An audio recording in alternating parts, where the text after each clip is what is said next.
Arabian Travel Market Fair, I say. By the way, I'm working in this part of the world about 8 years. Before coming to Dubai, I was working at Saudi Arabia. I have stayed there 4 years with the same post and title, a Council of Culture and Tourism that I was there. So, Arabian Travel Market, I think, is the best opportunity for every country to promote itself for the old Gulfian countries and also Middle East countries. So it is the only opportunity, I think, not one of them, only opportunity because there isn't any other tourism exhibition inside of the GCC countries, including Qatar, Kuwait, Bahrain, and Oman. Only in Dubai, we have only one option to promote ourselves, our best destination for the local people and also expat people. So it is very important place and event that we have to use to promote our country and to give an idea, brief idea and an extension idea about your country and its facilities to draw the people to your country. First, we have to evaluate this question into separate two points. Firstly, the halal tourism is very important point. Halal tourism has approximately 500 million US dollars as a huge volume for all the Muslim countries. So Turkey is very keen on to promote itself in terms of halal tourism. Firstly, we have many things in common with the Muslim countries. Halal food and halal destination, halal accommodation center. We are trying to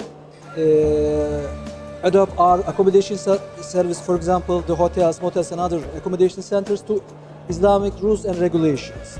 So in terms of halal tourism, we have enough and powerful structure and trying to do better every single year. And in terms of religious tourism, we have this completely belongs to the Christians and also Jews. In terms of Islamic religious tourism, we have some some mosques and some Islamic museums and some cultural issues. But in terms of Christianity, we have many things completely unique to Turkey. For example, at the Mediterranean region and also Aegean region, we have many churches that back to 1,000 years and more, even more. For example, at the region of Cappadocia, that this picture belongs to that area, we have the first Christian churches that is made inside of the caves. Completely unique to Turkey, and this is a part of the Turkey. So we are trying to promote and we are trying to withdraw much more tourists to this area to show them what we have, which is very unique, as I told you before, and also completely amazing in archaeological sense and also cultural sense. There are many pictures inside of the cave church, for example, and these pictures gave us completely different idea what we have in terms of the history of the Christianity. And also we have, for example, another issue at the Aegean region. We have the special area which is called that Holy Mariam. All the Christian people come into this area and they regard it as part of a kind of a pilgrimage. And also we have many things at the Mediterranean area which belongs to this Christian religious size. So especially I have to underline once again, especially Aegean area for Miriam, that we call in Arabic Mariam, which is the common point between Muslims and the Christians. They are coming there, to this area which is located inside of the Aegean region to respect to this area. They are offering something according to their belief, of course. And also the Cappadocia is very important, especially for the first Christians, that they were running from the Roman Empire and they established the caves and other things to stay away from the Roman Empire. The first Christians was there inside of the Cappadocia. So it's just like legendary and it's a wonderful history. And also we have, in terms of Islamic religious tourism, we have something unique to Turkey, which is located inside of city of Konya. There is, as you know, the famous Sufi mystics, Maulana, very famous for all Muslim people, and also we have this figure as a common figure between Iran and Turkey, for example, originally came from Afghanistan.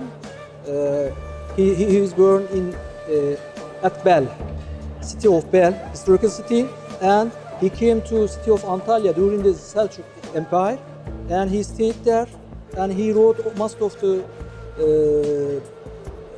books written by him. For example, firstly the Masnavi and other poetic and religious books written by him inside of this city, Konya, city of Konya. So in terms of mystical Islam, the city of Konya is very famous for the Muslim people all around the world, from Egypt, from other GCC countries, from other Arabic and Islamic countries. They are coming there and they are visiting some holy shrines of the Mevlana, and they are trying to understand what went there and how they lived there. So this part of the Turkey also very unique to Muslim people in terms of religious tourism. As far as I remember, the Halal Tourism Summit is held firstly at Spain 2014.